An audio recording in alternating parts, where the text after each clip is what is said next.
Okay, three, two, one. Good morning, good afternoon, or it could be good night or good evening for you, wherever you are in the U.S. and around the world. And guess what? I'm your host, Pete Caliendo.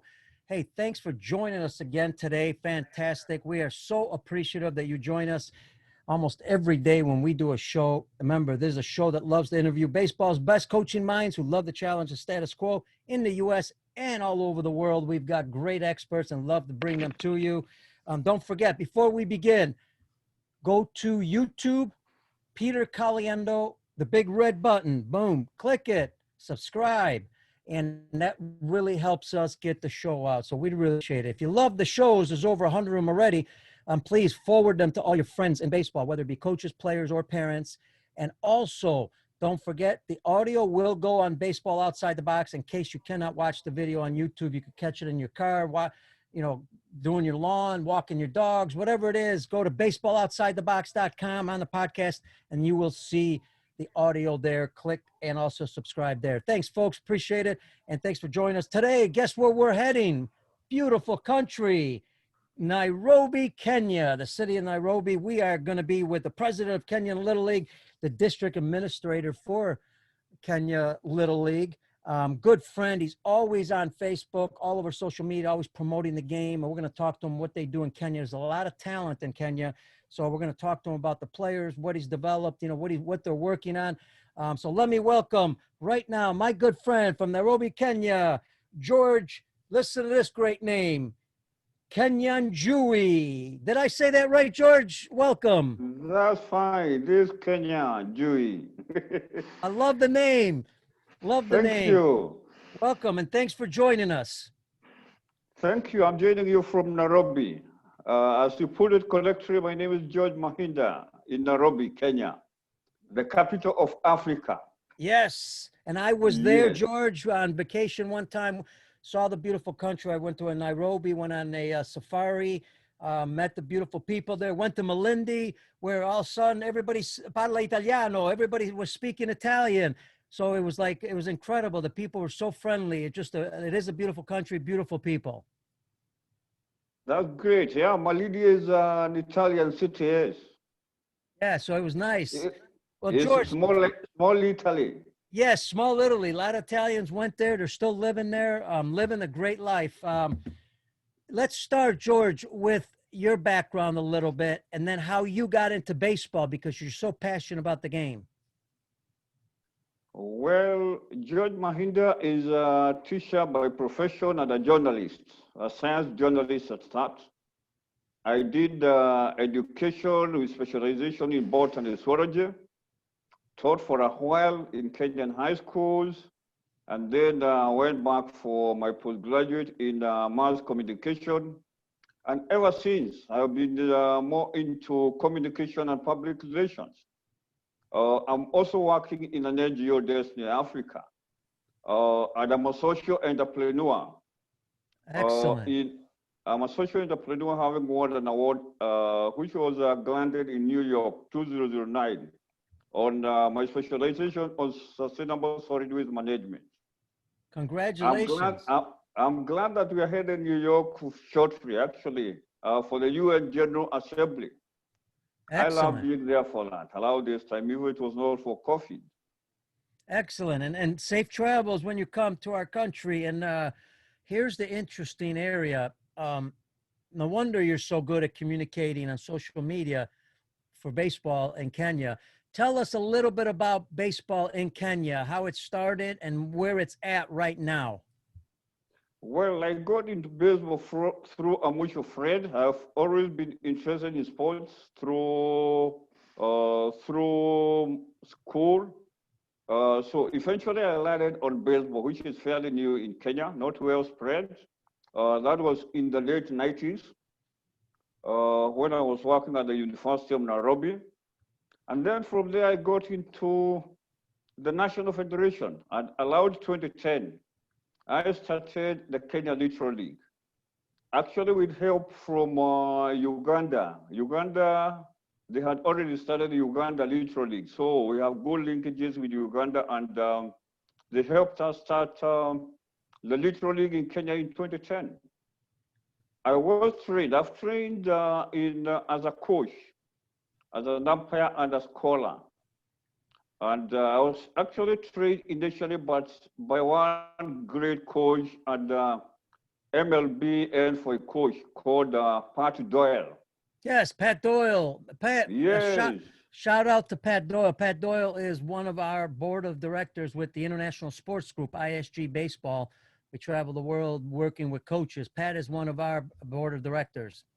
He has been to Kenya, but he also trained me in Uganda, actually Yes. twice. Yes. You could not train with a better person. Oh yeah, that's true. He's a So great now, coach and great mentor. yes, great mentor. Agree. So now, Uganda baseball, how is it, or excuse me, Kenyan baseball, how is it set up? Like, are there so many teams in the city, or where are the teams located? When do they play? Kenya Little League, when we started at the Little League and we were affiliated to Little League Baseball in US, Williamsport, we started in a county called Meru. And we spread the game there. And you remember in 2014, as we played Little League, we managed to also team up and organize for the first World Cup qualifiers for Africa in Meru in 2014. So Meru is right ahead in terms of Little League baseball. But then we have spread to many other counties across the country, including Nairobi. Nairobi, we are especially doing quite well in the slums. Slums like Korogosho, Kibera, Kawangware, and we have quite a number of teams, actually about 20. It's a program that started sometimes last year. This program was started with the help of a group from Washington, D.C. area, Lemo Thomas of Montgomery Little League. He also comes with a team from the Nationals, the Washington Nationals. Nice. So we've been recruited. We are actually part of the Nats. Nice. And yeah, these the champions. Yeah. Of course, the world champions. As a matter of fact, the general manager is Chicago guy here, Mike Rizzo. Grew up in Chicago and has done a fantastic job. The general manager of the Nationals. These organizations, because these kids come, like you said, from tough areas, where the organizations send equipment because you need equipment to play. And then what about the fields? Must be very rough in certain areas there. Actually, our biggest challenge in Kenya is equipment, because you find we don't have anybody stocking the equipment in Kenya. So you cannot walk anywhere and purchase. So what we do is we made a lot of friends out there, especially in the US. And what we do is that we have some very good friends who collect equipment there, use equipment, and then they send us to Kenya. Quite a number of them. Excellent. George, what we will do on Baseball Outside the Box, you're going to send me the contact information of those people, and then I'm going to put it on our show notes and tell people that they can send them equipment, so that way people can keep giving them equipment to send to you. Yes, that would be great. We are also grateful that the U.S. Embassy is granting us some support that enables us to bring coaches on an annual basis to Kenya. Yes. From U.S. Yes, and I hope to be one of those coaches soon. I'm looking forward. You can join the team, yes. I'm looking forward to it. George, what do you do to get kids to play the game? How do you get kids to play the game? What we are doing is that we are going through the schools. We are working closely with the Ministry of Education here in Kenya. So you find education in Kenya is actually free and compulsory. So all the kids from about age 6 are all in school.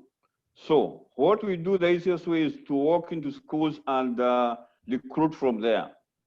So we are working with schools across the country. So that becomes easy to recruit and even learn the program. But the trouble is like now where the schools are closed, we cannot continue. Yes. Now, so now there's no baseball right now.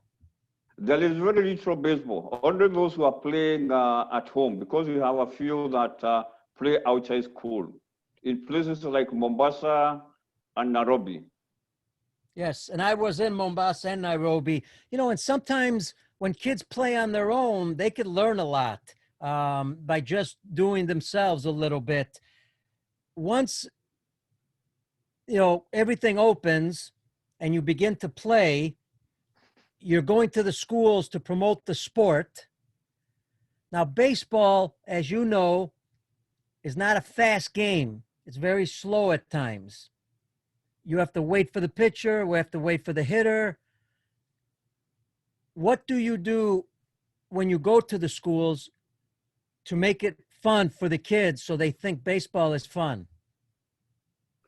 Well, we are strictly following the Little League baseball manual from Williamsport, and you find one of the things we do really for the kids is fun. They should enjoy the game. Yes. So really, initially, it's not about competition. It's about recreation. It's about enjoying the game. It's about character development. So it's more of mentorship. Yes, excellent. Love it. Love to hear it. And so, have you seen an increase every year of players, kids participating? Yes, the program is expanding quite fast. Actually, quite fast. That's why I'm saying we are already in the very many towns across Kenya, because there is a lot of interest and kids really want to join. They enjoy. Kids enjoy new things. Yes. Yeah, they really enjoy that. I remember even in other countries, in Europe and other countries around the world, when you went to a school, I went, and when we show them baseball, because you're trying to hit a ball with a bat, they got all excited. It was a lot of fun. They like hitting. Oh yes, they do. Go ahead. In Kenya, interesting. Number one sport, is it soccer? Oh, well, let me say Kenya is known as a sports powerhouse in the world, but you know it in terms of the marathon, the long distance athletics. Long Kenyans distance, are champions right yes. from Boston through US in terms of the long distance. Yes. So athletics is number one, but then we also have number two is soccer.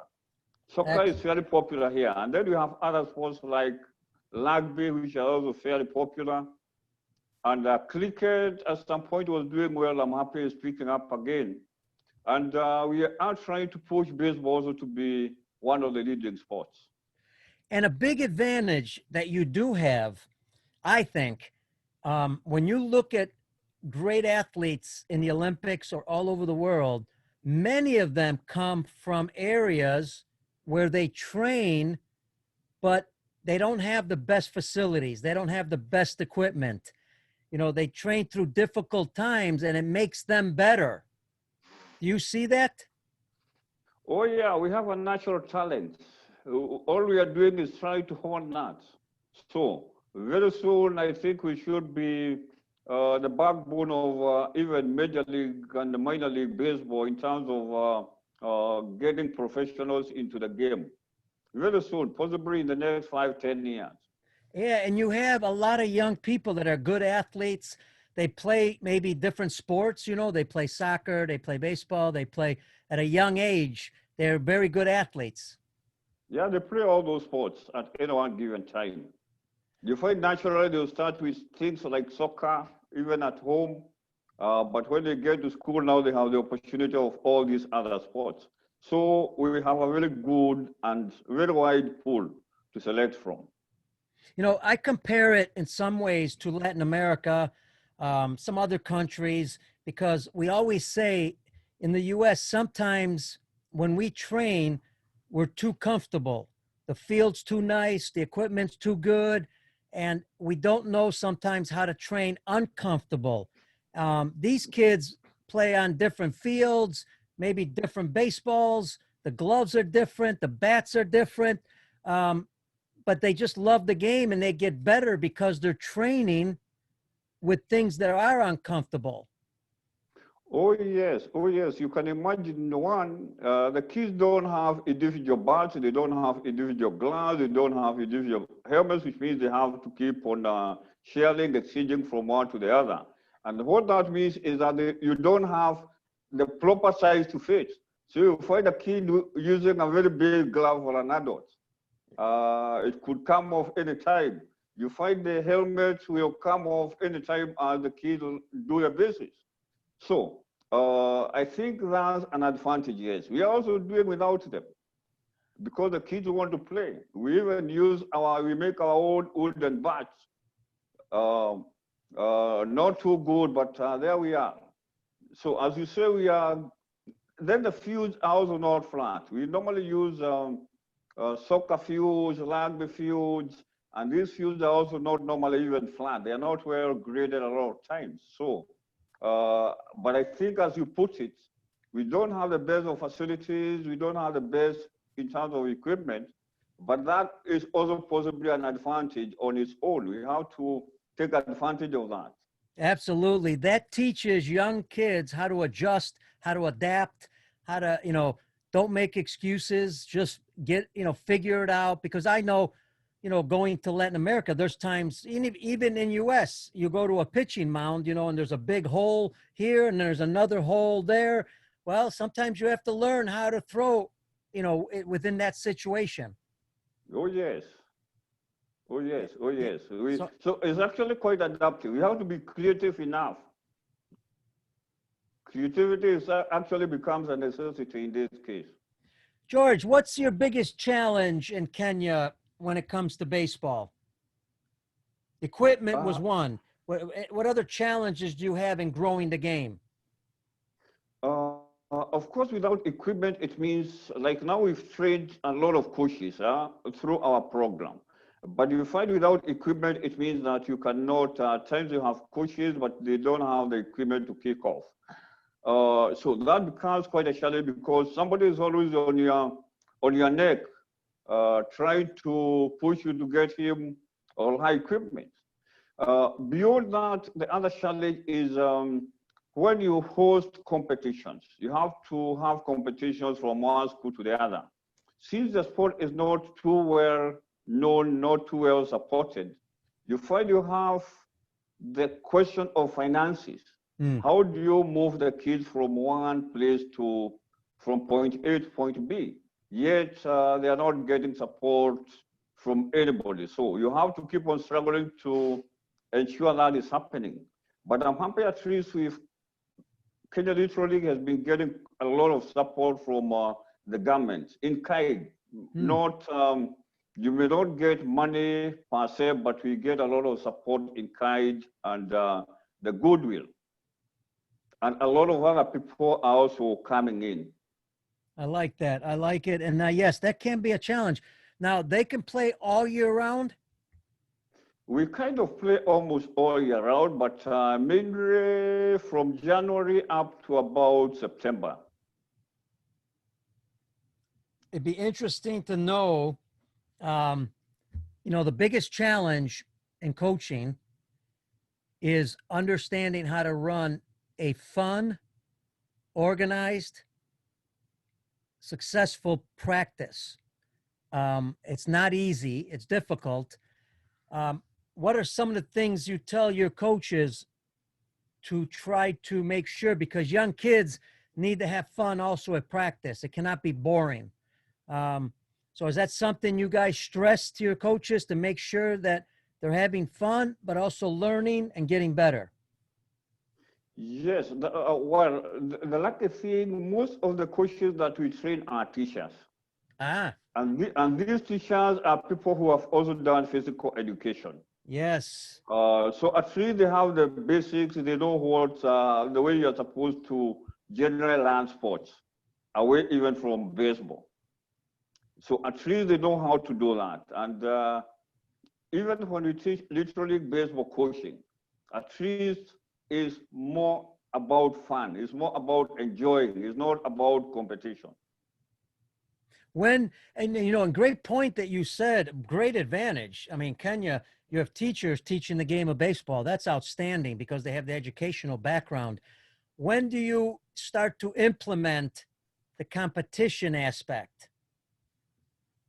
Well, the interesting thing with kids, and I said we are mainly in schools, they're also into other sports like soccer, rugby, and the rest. So since they go for competitions in those other sports, they will quickly also demand to have competitions in baseball, just like other sports. So as a group goes for soccer, they also want to go out for baseball. And it's not just a question of going to compete. Even those outings, even just going out to another school to compete, just the outing itself is good enough. So we have to have competitions all the time. But what we are trying to do is also have, especially those teams nearby, walk from one school to the other. We have those friendlies all the time. George, I'm curious, under the age of 12, if you were to look at how many games you play in 1 year and how many practices you run in 1 year, the average team, what would those numbers look like? Well, let me say the practices at times for those kids, because there are those who want to be in baseball, they don't want to be in any other sport. You find some do practice possibly up to three times in a week, possibly some of them up to 5, which means some of them have good practice, but others are challenged because, as I said, we use the same fields with soccer and the other, which means even the soccer season, we now are in a bit of trouble. But the schools are able to organize themselves to have the practice on the side.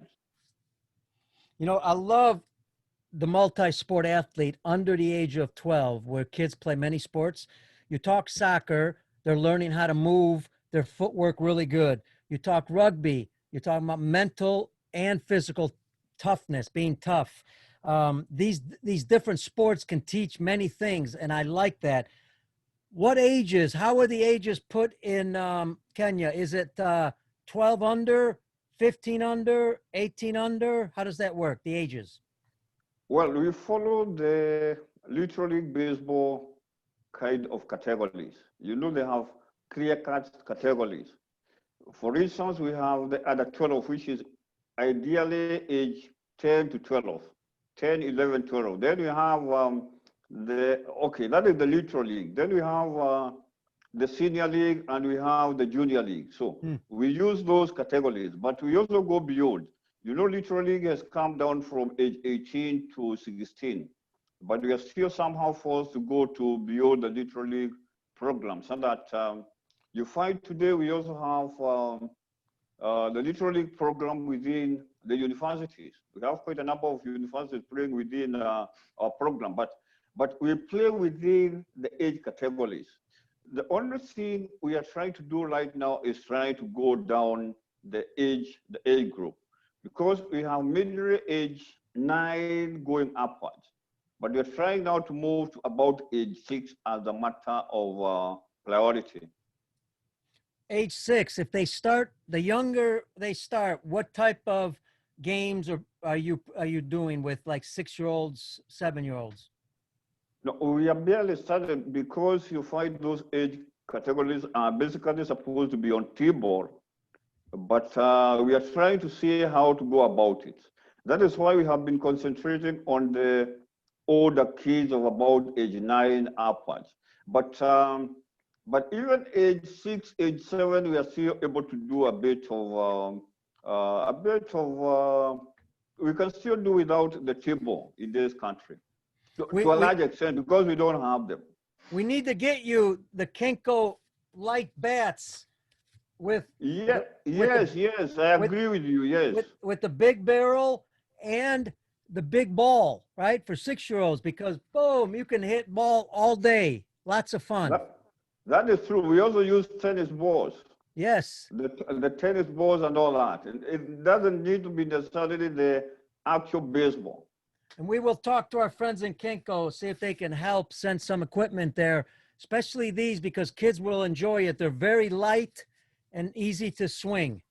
Yeah, those are good for the young ones. Yes, very good. Yeah, those are good for the young ones. What about the WBSC 5-on-5 baseball 5? Have you started that? Have you looked at that? Well, personally, I have, but we've not kicked off. I know there is one or two, a few teams in Kenya, the baseball 5. Yeah. It's a good way to go, but because it doesn't require much in terms of equipment, the Yep. field is small, so it's a good way to kick off. Yeah, you But bounce the ball.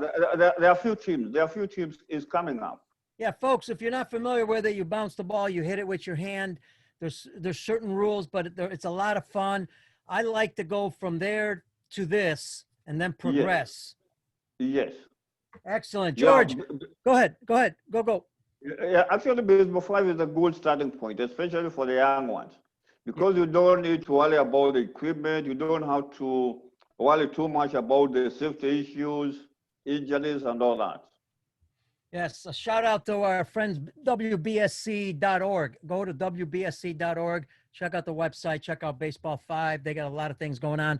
I'm honored to be a technical commissioner there for over 20 years, traveling the world, working for the WBSC. Great organization. Listen, George, what's the future? What future plans does Kenya have to develop the sport? What other things will you be trying to do? Well, what we are trying to do, one, the first thing we have been trying to promote the sport in terms of making it known, spreading it out across the country so that we don't appear like we are leaving some behind. So it's now well spread out. Now we are going to the next stage. And the next stage is trying also to not just be look at it from the recreation perspective, from the fun factor, but also for some of the more serious kids, we are trying to get into competitive mode, the more serious ones. In fact, this year, if it were not for COVID, we wanted to go to the Little League Baseball World Series in Poland, and we are ready for that this year in June. But unfortunately, COVID stopped us on our track. Yes. But we hope to get there next year. But we also have other competitions. At least locally, we are able to compete. We also normally go to Uganda. We normally have a program with Uganda. They come over, we go over for competitions with the kids. So that also helps. Now that we have Uganda playing, we have Tanzania also coming up quite well.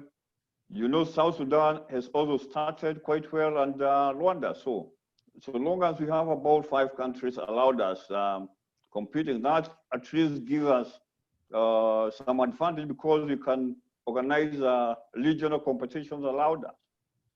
And also our good friends, Major League Baseball International, they come out, they've done things in Kenya, right, to help promote the game, the sport. I know they're looking at more players all over Africa. Yes, we've been working closely with WBSC. We've been working closely with Major League Baseball. In fact, they've been here before. I remember when they had the Elite Camp,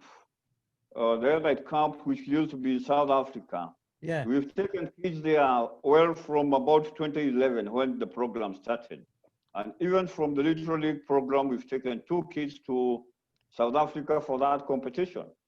We've actually even had kids selected by some coaches from US to come over, Team League, to come over to connect cards, to play in the travel team. Unfortunately, that time we missed visa. But now that we're working with the embassy, now is going to be easy when we arrange that. So we've had quite a lot of coaches from US coming over to Kenya. A lot of friends, about 10 different groups coming to Kenya. And as I've said, we've had some kids even selected to come and play in the travel team in the US for a period. Yeah, and that's but that has not happened. But in the future, that is very good, because if you can get young kids that in Kenya, they speak English, right? Yeah, they do. Which is a big advantage. Now, if they can play in the summer for a team travel ball, or maybe a high school. I have a good friend of mine, has an international school in Maryland. Darian Seiler, very good baseball coach, high school. Maybe you can start getting some players into high school baseball and then college baseball, because there's so much talent there that will be coming out of there. Yes, that is true. That is true. We actually need to look seriously in terms of exchange program. We've been having a serious exchange program with coaches, but it's time to have exchange program now for the kids because they want to come out there and play game. I know your young ones also want to come down here and play game. It's fun. Yes, agree, George. You're doing an outstanding job there. Well, listen, last words, any last words about Kenyan baseball? Anything that you guys are working on or any advice? You know, what's interesting is a lot of countries can learn from each other in how to develop the sport. So anything else you have to help other countries develop the sport, mention them now. Yes, it's true. As you said earlier, one of the things we lack a lot of things to play baseball the way it's played in US. But that also gives us the advantage of being creative, innovative. And we are not crying too much for lacking those things. We are able to improvise and proceed with our game. I keep on saying, even at times of COVID like now, where we share most of our equipment, we are still trying to play without them.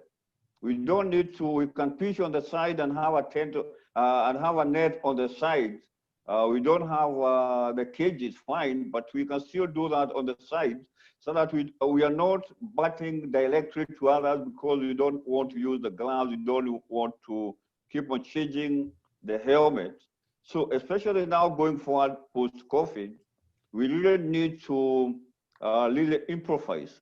Although the other thing we are trying to do right now is trying to really have a serious collection campaign, equipment campaign in the US, because we need to start giving the kids their own equipment. If we go, say, 1,000 helmets, 1,000 gloves, we're able to give 1,000 kids the more serious ones, so that they have the equipment are their own instead of having to switch that over. Now that COVID may not allow us to go that direction.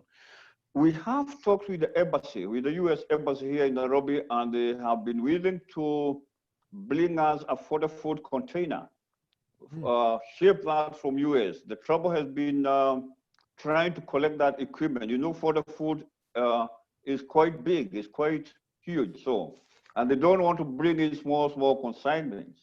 So that is one of the campaigns that we actually want to roll out immediately, collection. In fact, the challenge has been, if we are to collect those huge consignments, where do we stock that? And you're thinking possibly we may just need to either possibly use a cube or possibly purchase a container, have possibly Peter put the container out in his yard, and then when it's filled up, we have it come to Kenya as our own, because that also becomes our goods store. So Yes. that's what you're thinking about. I am very familiar with the containers because in the 90s, I filled a container here in Chicago that went to Europe. When I was the Belgium national team coach, I filled the whole container. The container was at my house and filled it. So we will be there to help you to figure out maybe, you know, what city the container will leave from, and then maybe find a location where that container can be, and then all the equipment can be sent to that container area. Yes. Fantastic. Yes, that is true. Last, That is very true. Otherwise, we are very grateful with our good friends like Angels at Bat, who are in that side of Wisconsin, American friends of Kenya from Connecticut who normally bring us equipment. Connecticut, we also have the Connecticut Little League with Team League and Brewer. From that side of Washington, we have the Washington Nationals Youth Academy, the Lower Montgomery Little League, and many others, like the Baseball Miracles and all those. We are happy that we have a lot of those friends. It's going to take all these organizations to work together to fill that container. Yeah, that's true. That's true. Last thing, George, this has been fantastic. One more thing. We all know baseball is a game where when you're young, there's a lot of failure. You miss a baseball, you strike out. Failure is not easy to deal with. Um, what do you see with the kids in Kenya when they fail? How do they deal with it? And how do the coaches help them deal with it? The coaches are teachers. Well, at first, one of the coaches and Lemon Thomas from Washington keeps on reminding us that baseball is a game of failures. You fail 7 out of 10, so you have to find ways of dealing with that because a lot of times you fail to hit. So we deal with that. It's not the biggest. We let the kids know hitting light, you have to have a lot of practice. And missing is really not a big issue. Practice, practice, practice, and you get it. Love it. What a great way to end the show. Listen, practice, practice, practice. You heard it, folks. And we, some of the best countries in the world, some of the best teams, even in the U.S., they practice more than they play, especially at the young ages. And then later on, they change a little bit and they start playing more games than practice. But that's when you get older. So keep doing that. Listen to George. George, my friend, it's an honor to have you on Baseball Outside the Box. What a great honor to have you on the show. So we are also grateful. We are grateful to be in your show, Peter. Thank you. And don't go anywhere. Stay right there. Listen, folks, that's George Kenyanjui from Nairobi, Kenya. He is the director, president of Kenya Little League. What a great honor to have him on the show. Special thanks to George. Special thanks to our producer, Brian Kroc with the Lineup Media Group. Go to lineupmediagroup.com. Check it out. Don't forget, please, last thing, go to YouTube. Peter Caliendo, big red button. Subscribe. Help us out. Get the show out. We just got to keep getting that show out. We got over 100 shows out there. Don't forget also, the audio goes on baseballoutside-the-box.com. Caliendo Sports International heading to Cuba. If you're interested, 2 more players left to get. 16, 15, 14-year-olds. We're competing in Cuba at Christmas break. Email me, caliendo19@gmail. And don't forget, you could email me, caliendo19@gmail.com. Anytime. Tell me what guest you want me to get on the show. Tell me a topic. Give me any advice. I'm always open. Any way I can help. So everybody, stay safe. God bless you all. And we'll see you on the next show.